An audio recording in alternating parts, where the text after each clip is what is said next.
hope these are all on. They are. Terrific. Yes, they are. All right. Well, what a great crowd. And I think there's a lot to say. I'm Terry Tamminen. Thank you so much for that warm welcome. I know it was all for me. I want to get right into this because Commissioner Hedegaard is on a bit of a tight schedule, but it's very important actually for this group to create a transition because what we just heard was a very focused statement of the problem and of what we're going to have to adapt to.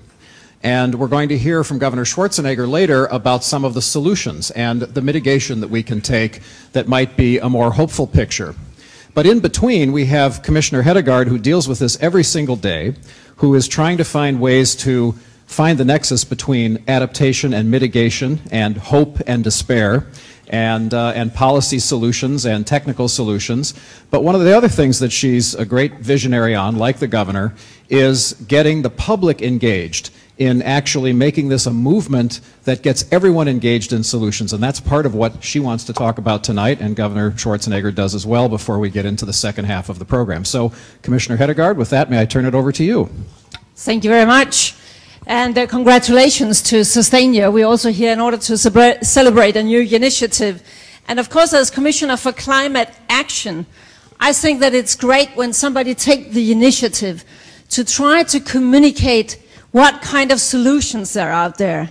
I mean, 4 or 5 years ago when I came to the United States, I thought when I saw this cover page of Time magazine with some polar bears and some melting ice sheets, I thought, well, now awareness is coming because people can, through that kind of pictures, they can get awareness, something is happening. But I would say that was more like climate 1.0. Now we need to come to climate 2.0. And we need to move from awareness. I know there are a few pockets in the world where awareness is not good enough yet, but basically we have to move from awareness now to action. And that is sort of also what we try to do in the European Union, to try to find out both on adaptation and mitigation. What can we actually do? And there, of course, melting poles will not be enough to make people change the way they live their life or make some other choices in their daily life. There you have to sort of show to them that you can have an intelligent life, a smart life, a fun life, a creative life, if you apply some more sustainable solutions. I used to be a journalist, and in journalism we have this saying, don't tell it, show it. And I think that that is what we have come to now, show it. I do not know if I have time just to mention one example in Europe. Some of you have heard that we have an economic crisis in Europe. That's taken quite a lot of our time. But we are also starting very much to discuss how do we exit that crisis? What kind of growth do we need in order to exit the crisis? One example, last year, 2011 in Europe, we imported oil, not gas, not everything else, just oil, for 315 billion euros. Now you would say, that sounds like a lot of money, but how much money is it? Well, it's almost the size of the Greek debt. Then you will know it's a lot of money. So 315 billion euros spent. We have a deficit, trade deficit in Europe of 150 billion euros.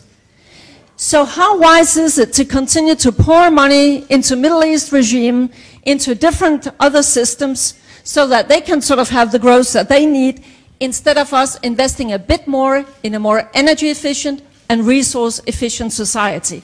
And if we did so, retrofitting buildings, retrofitting pipes, things like that, we could create jobs. Jobs that we need right now in Europe, jobs that cannot be outsourced to China or elsewhere. So that's the way we try to discuss climate 2.0 now in Europe. Climate change is also about energy and resource efficiency. It's about more intelligent solutions, and it's about how we create the growth of the future. So that is how I would very much like to welcome this initiative. Show the solutions. It's not about a gray and black future. On the contrary, it's colorful, it's interesting, it's intelligent, whereas if we continue business as usual, then we are in for something very gray and very black. Thank you very much.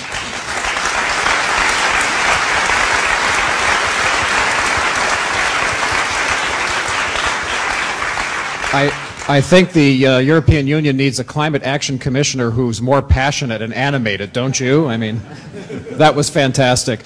Governor, you know, the Sustainia Awards is really a fascinating concept and the entire initiative because it does shine the spotlight on good solutions and on innovation, and just like the Oscars or bodybuilding trophies that you may have won in the past, it inspires people to take more action. Do you think that can work? Is that transferable when you go from, say, the movies or bodybuilding or those types of examples, when you come to something like climate change? Can awards and ways for people to envision a future really make change? Well, as I said earlier, I think that that award is a great idea, and I think it's always good when you hand out awards and when you, you know, reward people for great work that is done. And but it's one out of many things that need to be done. As you know, I'm a big fanatic about communication because I think that, and I think that Connie hit the nail on the head, that we got to really communicate to the people and you know, really reach out and bring them into the movement, because obviously government alone cannot do it. If it is local government, even though the R20 that we have started, it's all about subnational governments, but they alone cannot do it. The federal governments cannot do it. The UN alone cannot do it.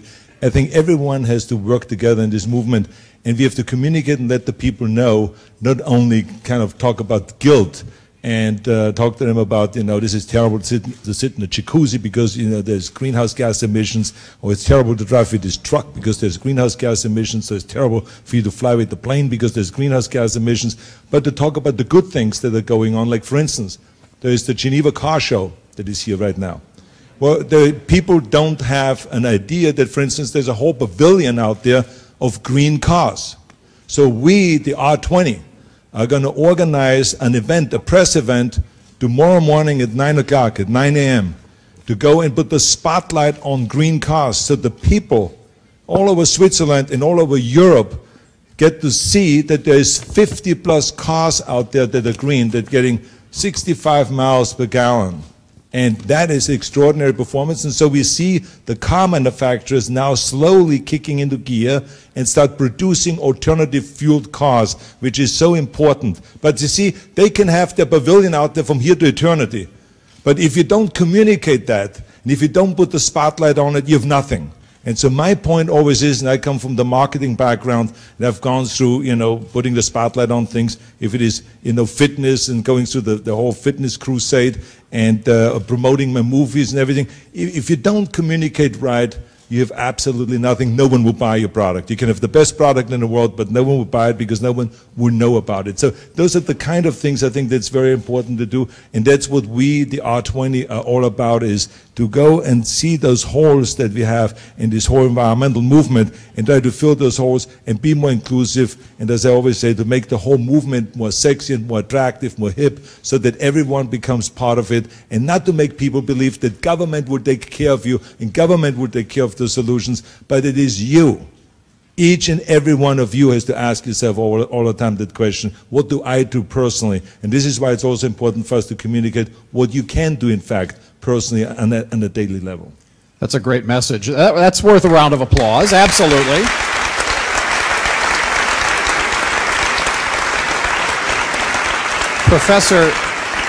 Professor Beniston, you work with students every day, of course, here at the University of Geneva. And do you think this message resonates with them? And by the way, after the second half of our program, which will be Governor Schwarzenegger's remarks, we will take some questions from students because it's important to engage that next generation. But do you think that they're listening to this, or do they feel that this is someone else's problem? I mean, after all, our generation created it.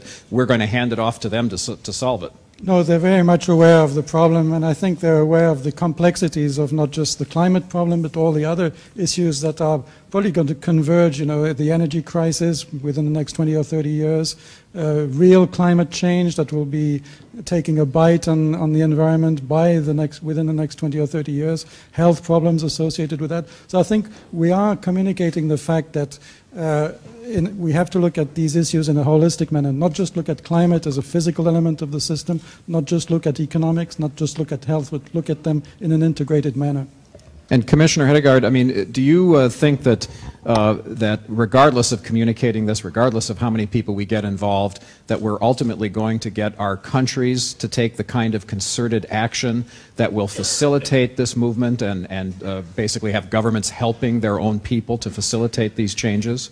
Yes, I think that ultimately that will happen. But there is this bad habit for the human race, that it is as if we always need to go to the absolute brink of something before we sort of do what is needed to avoid catastrophe. And I mean, we really have to get our act together now.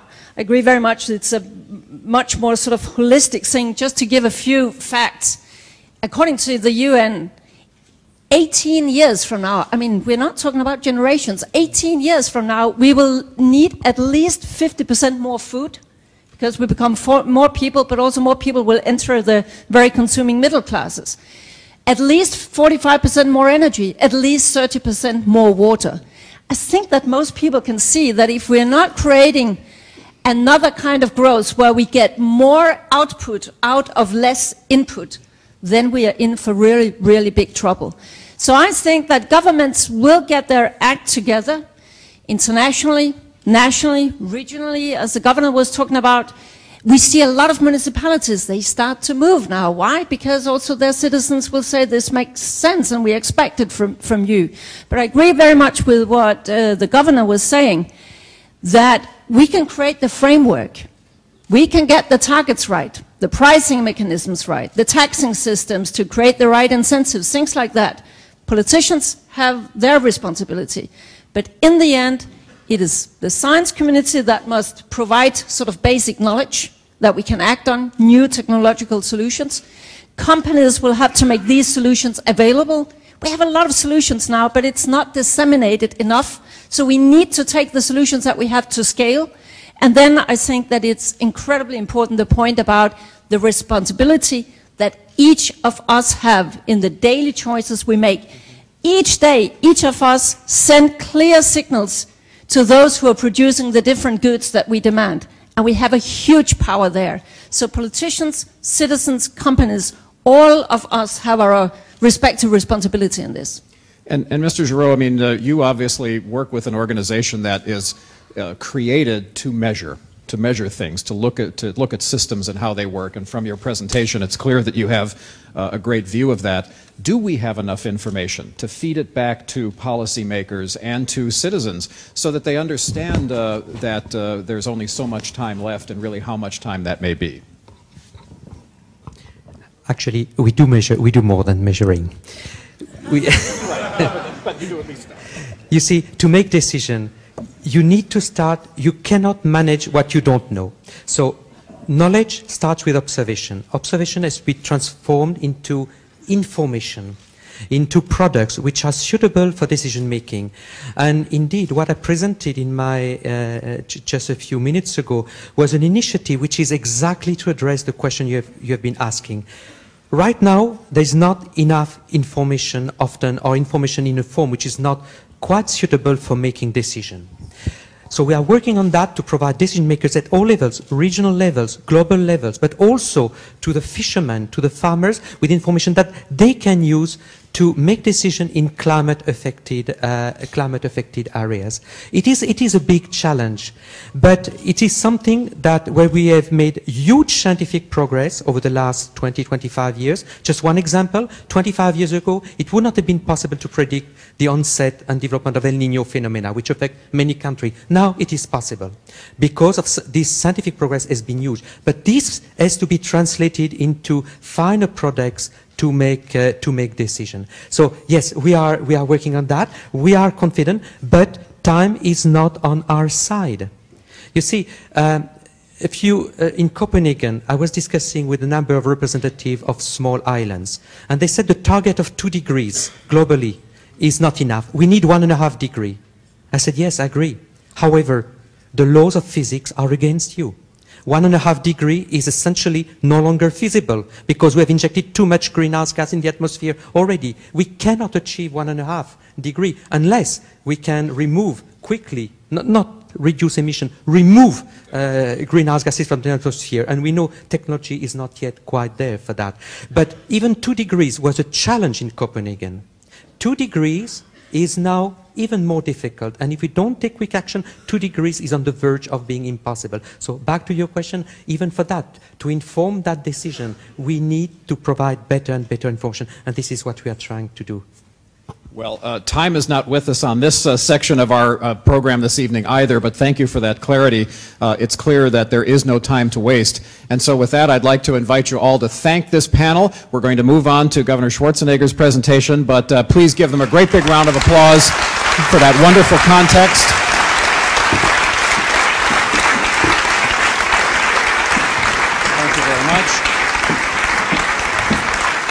Thank you very much. Thank you very much. Thank you. And with that, I'd like to turn the podium over to Governor Arnold Schwarzenegger. Thank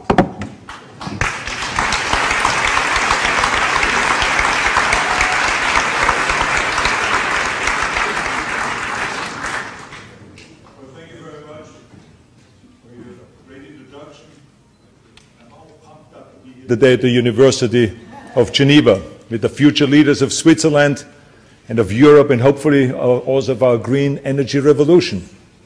But before I go on with my speech, I just want to say thank you to a few people, like Michel Saban, who is the president of R20, then Christophe Natal, who is the executive director of R20, Linda Adams, who was the head of our EPA, who is sitting out there, and also Terry Tamminen, who you heard just out here, and this is his birthday today. Let's give him a big applause for.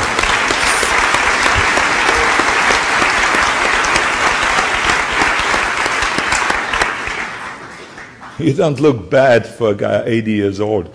But anyway, then Connie Hedegaard, we want to thank her for being here today with us, who is the European Commissioner, of course, for climate action. And then, Rector Vasali from this university, the University of Geneva, and then Michel Gerard. We want to thank all of them and so many of the volunteers that have helped put this event together. And I know there was a big scramble there, because there was not enough room in this hall, and then there were now 5 other halls and rooms that were made available. So this is really terrific to see so many enthusiastic people here. Anyway, even though I have to say that I am a proud Austrian and I love my home country, I've always been a big admirer also of Switzerland. I look at this tiny country that you barely can find on a map, and then you look at the huge things that you're doing. I mean, I'm really amazed by that.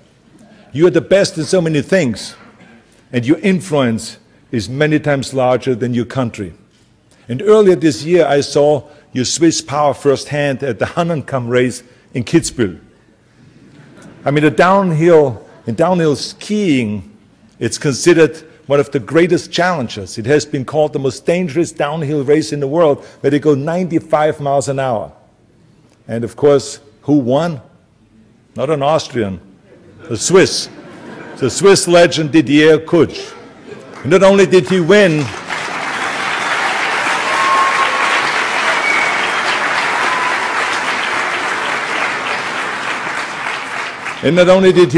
but he also won for the 5th time, which broke the all-time record held by one of Austria's own legends, and my very dear friend Franz Klammer. So it is fantastic to be here in a country that knows all about success.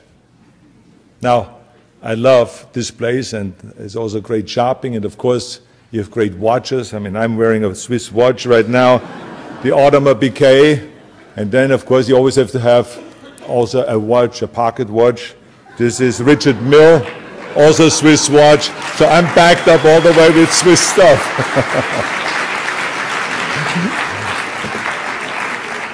Anyway, I just finished filming my new film, Last Stand it's called. And very soon I will start filming my next film called The Tomb with my great friend Sylvester Stallone.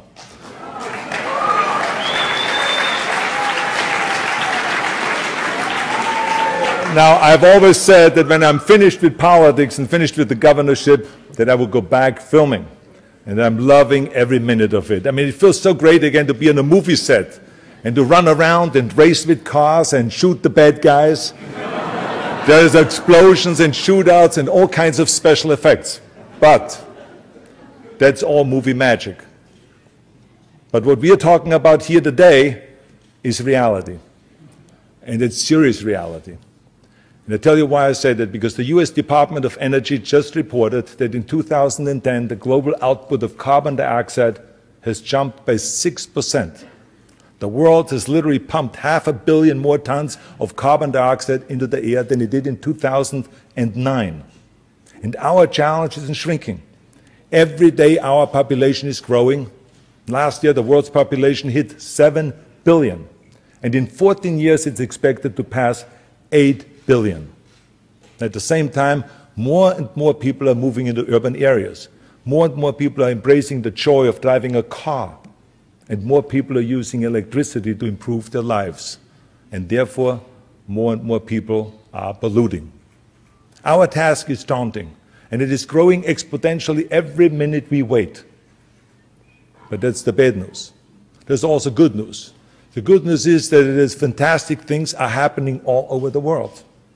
For instance, the European Union has committed to cutting emissions by at least 20% below the 1990 levels by the year 2020. Germany is producing 17,000 megawatts of solar power a year. And here in Switzerland, you're getting more than 60% of your energy from renewable sources. And in my native Austria, there's great things happening there, especially in a little town called Güssing, where they went from being unable to pay the power bill 15 years ago to creating all of its own energy with renewables today. And in Norway, they're almost at 100% of renewables. And in Oslo alone, they cut energy use by 70% by installing energy-efficient streetlights. And I was just in India, and I found that Delhi, one of the biggest cities in the world, has converted all of their taxis and buses to natural gas, which produces 60% less greenhouse gases than oil.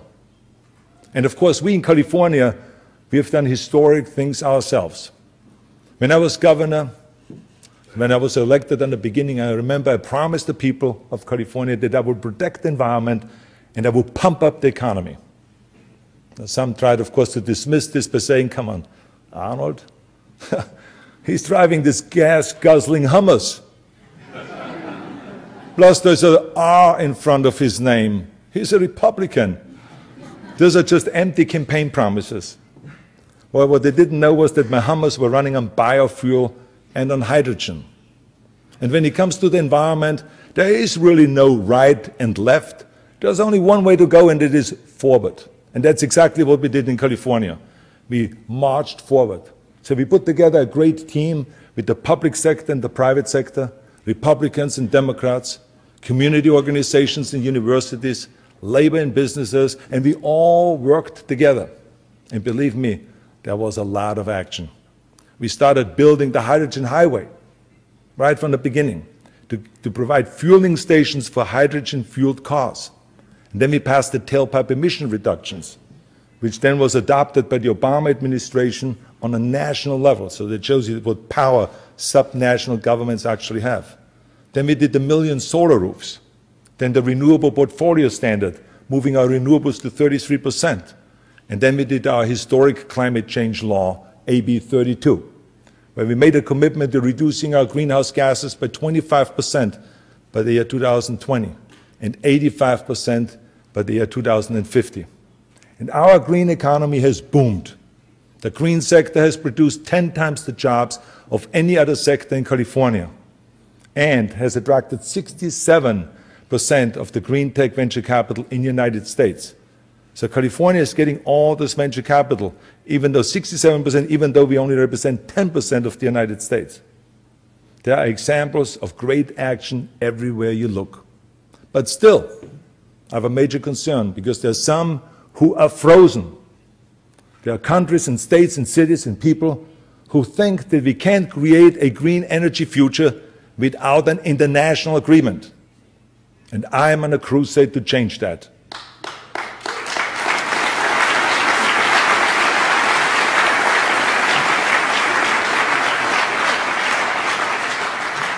So if you don't mind, I would like to share my 4 suggestions for how we can make our green vision become a reality.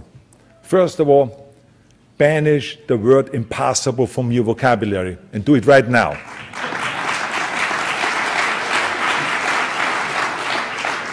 Impossible doesn't exist for us. It's an excuse to stay on the sidelines. It is a dirty word that the naysayers love to throw around, but it doesn't mean anything to our clean energy future. Of course, I personally have heard so many times the word impossible and totally ignored it. When I wanted to move to the United States, they said, well, that's impossible. When I wanted to be a bodybuilding champion, they said, an Austrian? You can be maybe a ski champion, but not a bodybuilding champion. That's impossible. When I wanted to be a leading man in movies, they said again, it's impossible. With your accent, with your overdeveloped body, and with your name Schwarzen, Schnitzel, or whatever it is, it's impossible.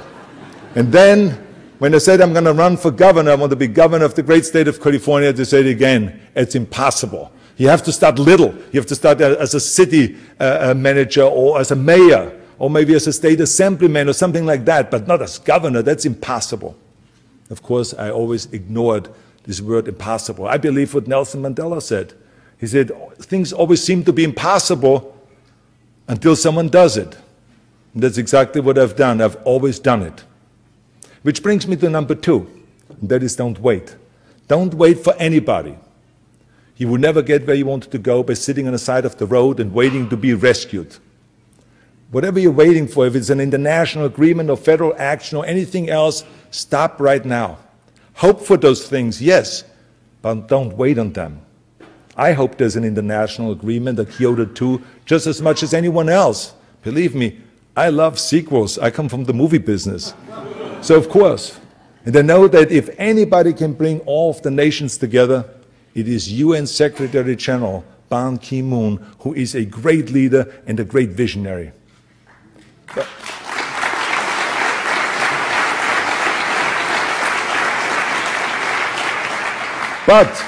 But there isn't just one path to a green energy future.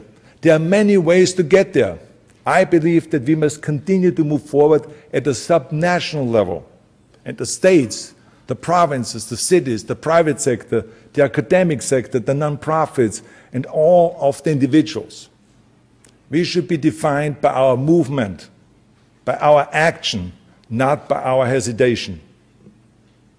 And the third, and probably the most simple thing, we need to communicate better. And I talked earlier about the importance of communicating. We need to inspire this kind of action all over the world.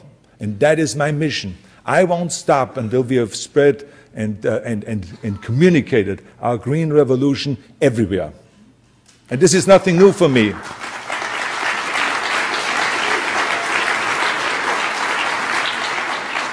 It's nothing new for me because that was the same with the fitness crusade. When I started bodybuilding, I remember I wanted to win trophies. I wanted to have the most perfectly developed body. I wanted to win Mr. Olympia and Mr. Universe and Mr. World and all of those titles.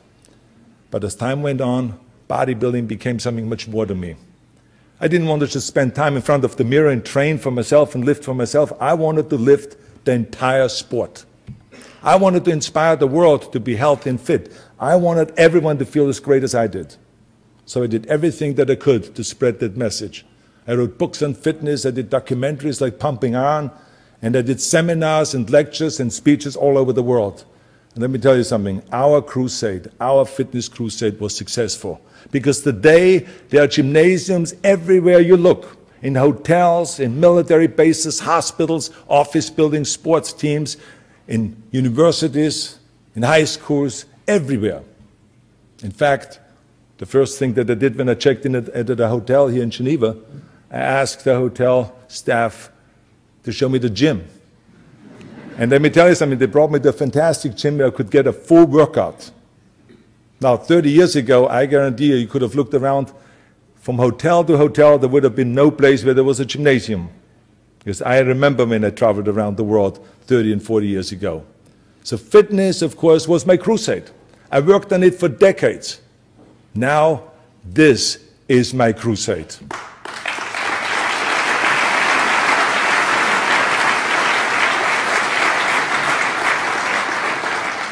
Now I want everyone to know the benefits of clean, green energy.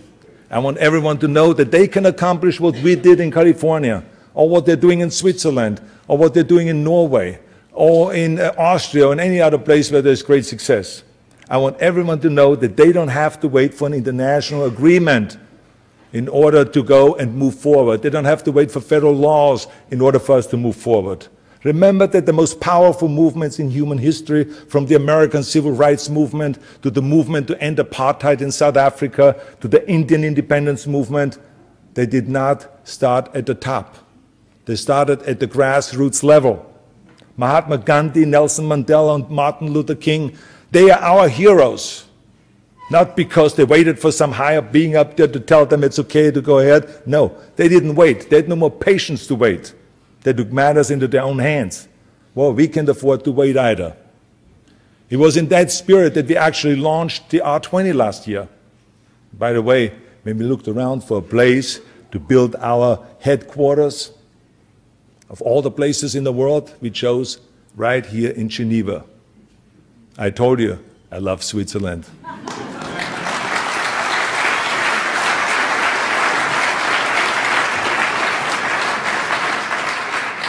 The R20 is all about action. It's all about moving forward at a subnational level instead of waiting on the sidelines. It brings together regional governments, community organizations, corporations, and educational institutions to create strong green economies around the world. The R20 will ensure that the great energy work that's being done in different parts of the world is shared with everybody. We will make sure that the people in Delhi know of the great things that are being done right here in Switzerland. We will help provinces in Morocco learn about what California has done and what kind of technology is available in California. We will make sure that the world knows about the efficient streetlights in Oslo and the biomass projects in Güssing, Austria. You see, in this way, we can address climate issues in two directions, from the bottom up and from the top down. And one day the two approaches will meet in the middle and will achieve critical mass. But to do that, we're going to have to make our green cause a little sexier, of course, and a little bit more hip, instead of using guilt and this doom and gloom approach. I don't like guilt. I think that no movement has ever been successful based on guilt. I mean, it doesn't make any sense to tell people, you shouldn't take a jacuzzi because there are greenhouse gas emissions. You shouldn't go and drive with this truck because there's greenhouse gas emissions. You shouldn't go and fly with the plane because there's CO2 emissions and all of those kind of things. And you can't tell someone who is worried about losing their job or barely holding on to their house or struggling to provide for their family that they should worry more about melting polar ice caps or rising sea levels or beetle-infested trees in Colorado. And lecturing the developing world is not any more productive. I mean, there are people around the world who are just now arriving at the petroleum party. They are as intoxicated by the desire for electronics and automobiles as we are. And the worst thing we can do is act as if we were more enlightened beings that can judge what is right and wrong. The worst thing we can say is, hey, you've been riding your bicycle for years and years and years. Don't stop. Don't buy a car, just continue riding that bicycle. It's so much better for the environment. Imagine being handed the keys to your first car and then having someone tell you, hey, leave it parked in a garage. It's so much better for the environment. Yet some in the developed nations and in the green movement have tried exactly that, to deny the pride and the happiness that people in India or in China or in Brazil are feeling in their new wealth and in their new lifestyle. That is not an effective communication strategy. We need to sell the benefits of clean, green economy so that we can create advocates, not opponents, who resent our double standard. I mean, they are not stupid. They know that we in the developed world have been driving cars for the last 100 years. They know that we in the developed world have been using fossil fuels for the last 100 years. And they also know that we in the developed nations are the ones that have created most of that pollution in the last 100 years. So rather than telling them not to do it, we should tell them to do it, but not to make the same mistakes we made. We should say, enjoy your higher standard of living and your rising prosperity. And you will enjoy it even more with green technology, like alternative fueled cars, renewable resources and energy efficient products and so on and so forth. Not to mention that you will also enjoy greater health, less death, and greater economic security if you're using energy above the ground rather than below the ground.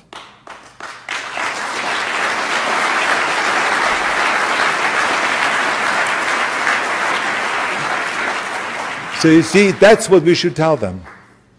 And what is also important is that in general our communication should be like a four-legged stool.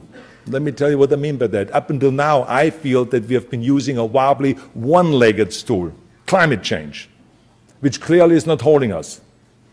Yes, we can talk about climate change, and I'm a big believer in all the science. And I think we should talk about it, but this shouldn't be our only argument. If someone doesn't believe in climate change, does it mean that the argument is over and we have nothing to talk about anymore? No. Second leg ought to be jobs. Everyone loves to have a job. No matter where you go in the world, people love to work. And we've seen in California and right here in Switzerland and so many other places that a green economy is a growing economy that creates more jobs. Who could be against that? So let's talk about job creation when we talk about going green and going towards a green energy future. And the third leg ought to be national security, which we never talk about in this whole debate. I mean, for decades, industrialized democracies have been in a terrible position of having to purchase oil from foreign countries, often from countries that you don't want holding that power to cut off your supplies or disrupt your economies. Look what's happening right now with Iran. They don't like some of our policies here in Europe, and so therefore they say there's an oil embargo. And prices are shooting through the roof. They've basically taken us hostage. So just as the economy gets started again and is trying to come back, and as people have a little bit more cash in their pockets, we are ripping that cash away and we are sending it to the Middle East. Does that make sense? Doesn't make any sense to me. So let's communicate about this, about national security. Let's go and talk about those issues rather than just talking about climate change and about rising sea levels and about the melting ice caps and those kind of things. And the fourth and the strongest leg is, of course, health. Pollution kills. It debilitates. As we meet here, countless people are struggling to just breathe. One study estimated that a staggering 40% of deaths worldwide are caused by water, air, and soil pollution. In the US alone, 100,000 people a year die from pollution-related illnesses, which is more than the combined number of traffic deaths, suicides, homicides, and our military fatalities in Afghanistan and in Iraq. So you say to yourself, why are there no protests about this? People are protesting about the wars. Why are there no protests about that? About all these millions of people that are dying because of pollution? It's because we are not telling that story. We are not communicating that. Clean energy can save lives, millions of lives, and it is our job to get that message out there. As a matter of fact, I believe that the other side is doing a better job. Those who support the status quo, those who want to continue polluting and polluting and polluting, have a very simple argument. They go straight for the gut, appealing to the people's survival instincts, that the only safe course is to do nothing. If you go green, they say that the economy will crash, prices will shoot through the roof, and you will lose your job, so people get scared. See, that's the way they communicate. I think we should be just as simple and as straightforward with our communication. We should talk to the people about things that really matter. I mean, you can have the best product in the world, as I said earlier, but if you don't communicate the proper way, no one will buy it. You have nothing. So, ladies and gentlemen, the fact is that the environmental movement and all of us that are fighting for a green energy future aren't doing a good enough job with our communication. And it is my mission to change that, because I believe a lot of it has to do with communication. And the final thing,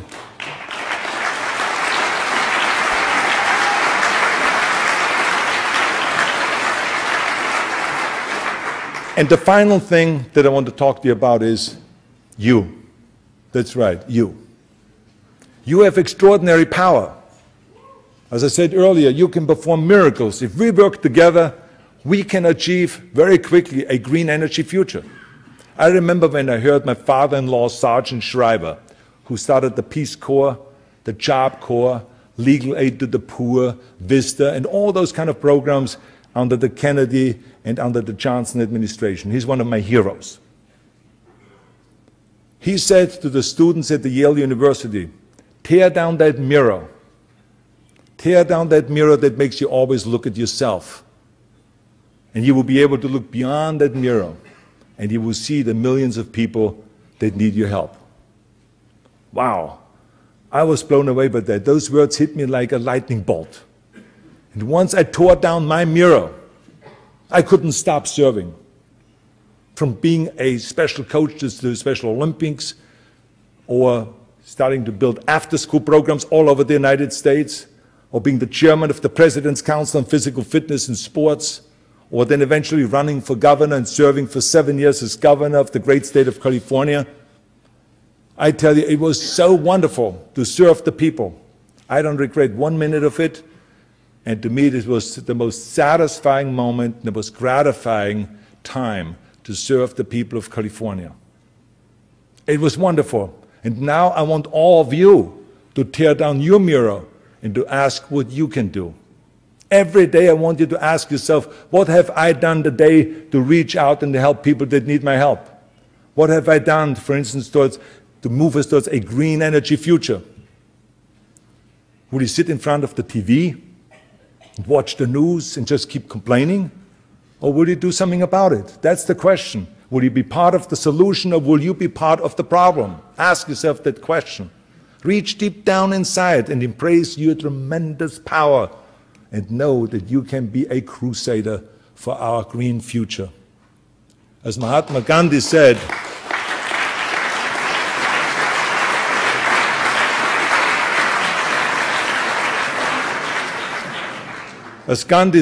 be the change you wish to see in the world. Be the change you want to see in the world. So do it. You be the change. Don't wait for other people to fight your battles. You step into the arena and you fight the battle. You fight for a green energy future. As I've said, everything starts at the grassroots level. Look what just happened with Apple. Consumers protested the conditions for the workers in China, and they improved things within a few weeks. Within a few weeks, things were changing. The Chinese government didn't tell them to change. No, it was regular consumers that did. And when there was an outrage over clothing companies and shoe companies using sweatshops and child labor, government did not fix it. It was regular people like you that stepped up and said, we are mad as hell and we're not going to take it anymore. Go and sell your shoes to someone else. Sell your clothes to someone else.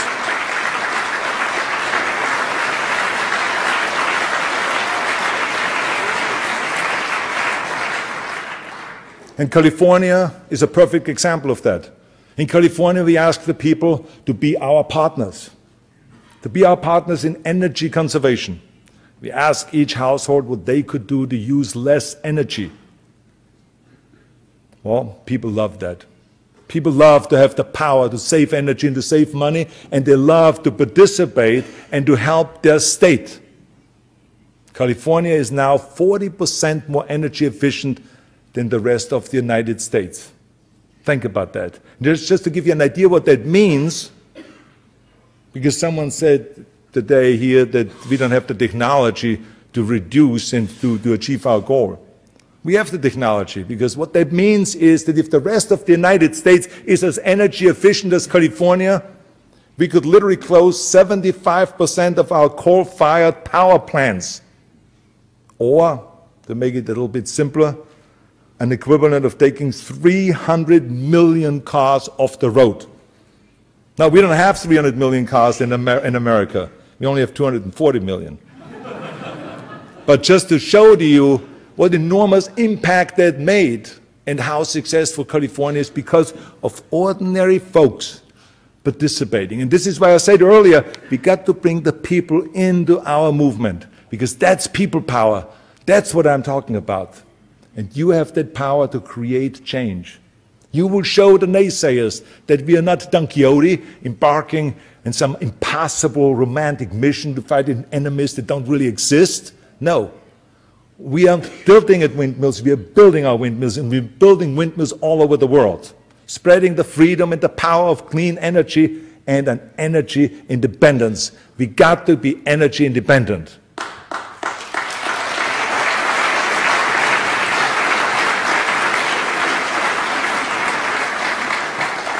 So the bottom line is, you are the future of our green energy movement.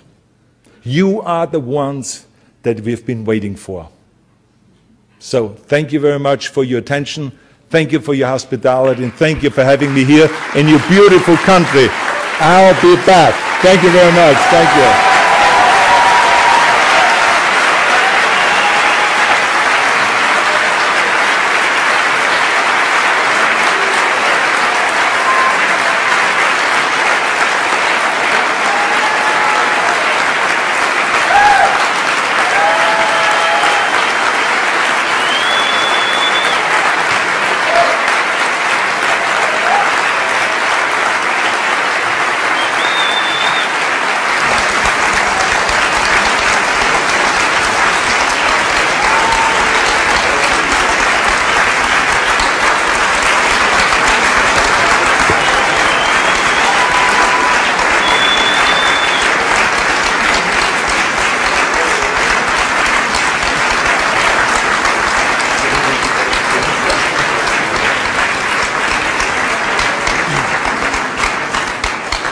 Well, thank you very much. Thank you.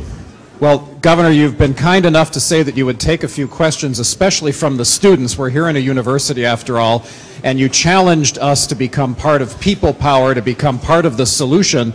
But I think we have some tough questions coming, because after all, our generation created this problem. The developed countries, as you mentioned, created this problem, and we're asking the developing countries to change, but we're asking the next generation to take over for us. So we thought we would just take a few minutes to get a couple questions from the students to find out what's on their mind and if they're willing to be part of that movement that you described. So I know we have a microphone here somewhere and some students that have volunteered for some questions.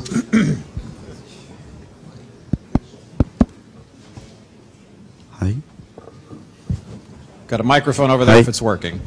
Just stand up and tell us your Okay. name. So, Stand up and tell us your name. I'm Jeffrey, like a student in international relations here in the University of Geneva. And I got a question to you, Governor, that is based on what you did in California, which raised awareness among students and all around the world, I hope. How do you see students to engage in sustainable development? Here is my question. Well, I think that you're absolutely correct. I think that because California is a place that the whole world looks at, because it's you know, the most important state in the United States. It is what it is. If you think about that, California is the 8th largest economy in the world. So we should actually be at the G8 meeting. But we are not allowed because, you know, the president is representing us, so, which is perfectly fine. But I'm just trying to show to you that how big California is and how important it is. So when California, you know, screws up, then the world knows about it immediately. But also if California does something well, like for instance with our AB 32, where we made a commitment, you know, to reduce our CO2 output by 25% by the year 2020 and 85% by the year 2050. Headlines went all around the world. And so it is very important for us. It's also, when you look at the map, a little place. It's not a giant place. But it's important that we use our power of influence worldwide. And so we used that and promoted green energy and the green energy future from California to inspire the rest of the world. And that's why the UN Secretary General had me speak at the UN. Because he said to me, you got to come to our headquarters and speak from there to all of the 200 countries. Talk to them about, inspire them to go in that direction of what you did in California. And so I think that the way we did it, as I said in my speech, we had the people power kick in. We communicated with the people and said, without you, we cannot do it. And we asked the people to do certain things. And because of that, it was easy for us. But this was not done by me.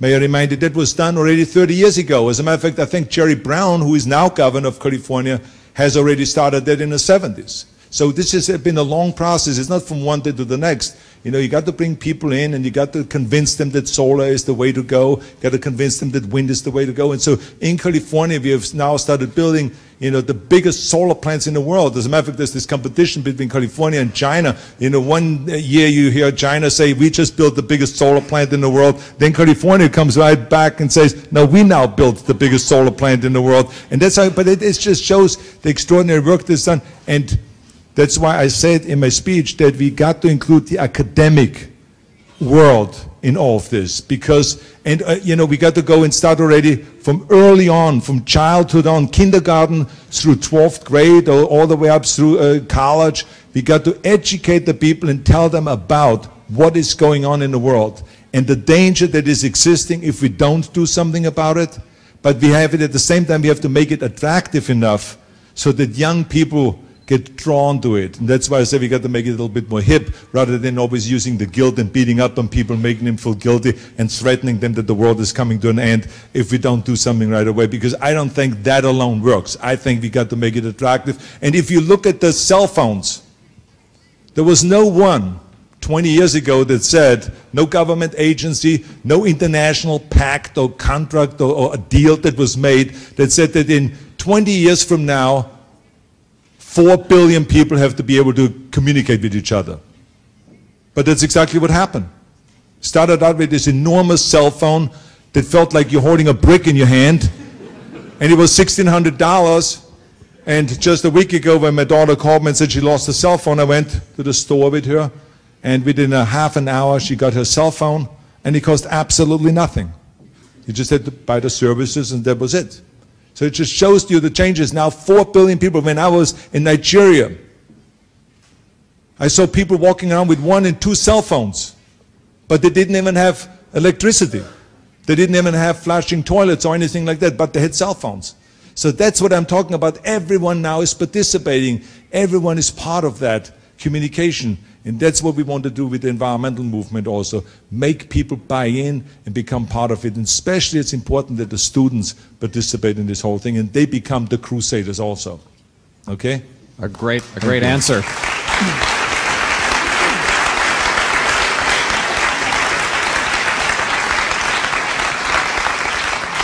And Governor, before we take one more question from one of our students, okay, before we take one more question from one of our students, I do want, before everybody leaves here tonight, I want to make sure that they know how to get involved with the R20, how to answer your call to action. So you mentioned our executive director who's based here in Geneva, Christoph Nuttall. Raise your hand so you can go grab him. And right behind him from R20 USA is Jill Gravender. She can raise her hand. And Chris Haddad, who's right there next to her.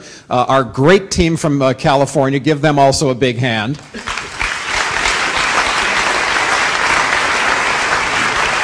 And if you're interested in participating in Brazil, our R20 Brazil director is right here, Jorge Machado. Raise your hand. So there's all kinds of people here in the audience tonight who can tell you how to get involved and how to become part of that solution. So let's take one more question from one of our students. Let's make sure she has a microphone.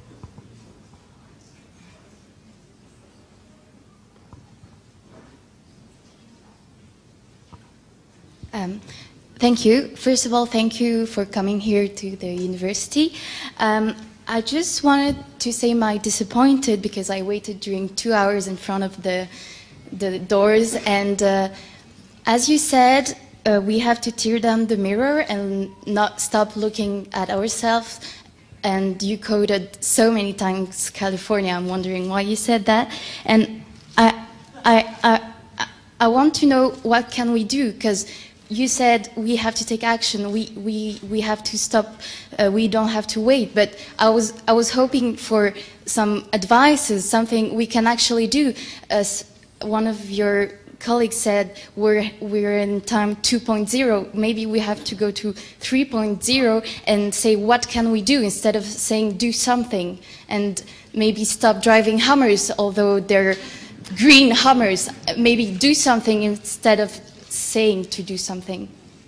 Thank you. Well, thank you.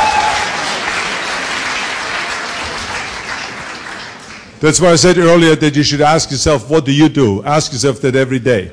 Like, for instance, tomorrow, when we do the press conference at the auto show, and we go to the Green Pavilion, we want to show to the people that they don't have to buy a car that only uses gasoline. There are alternative fueled cars right now available. And if this is hydrogen, if it is electric battery cars, hybrid cars, and so on and so forth, so they don't have to go and fall for that trap of rising gasoline prices at the pump. So that's what you can do. So when you go out and you buy your next car, you should know that there's 50 different cars out there that are alternative fueled cars. You can contribute a lot if you buy one of those cars rather than the other cars. The second thing you can do is, I mentioned the example on purpose about the street lights. That in Oslo, 70% of reduction in energy because they changed the street lights. Now think about how easy that is. Now you have to ask yourself, okay, if they can do it, then maybe I should go out and look for lights in my apartment and switch out the lights and make them energy efficient lights that only use 10% of the energy rather than 100% of the energy. So, or for instance, at my house in California, I had used my hill to build solar panels there so that the house gets the energy from the solar panels rather than from the grid. So there's, and then it made the changes with the Hummers and all those kinds of, so everyone, or like I taught my kids to turn out the lights every time you walk out of the room, which in Europe in most cases you do anyway, because I remember when I was a kid, my mother always made me turn out the lights because here people are naturally more energy efficient. But the bottom line is there's a lot of little things that we can do that really contribute, and you got to be able to answer that every night when you look in the mirror and they say, I have done X, Y, and Z in order to help this movement to get us towards a green energy future, and also to be an activist, because as I said, that you saw, just recently changes that consumers created. So you can go and write to the car companies, you can write to various different companies and create green products that will also help. So if everyone participates in this movement, we can, as I said, create miracles in the future. And thank you, Governor. And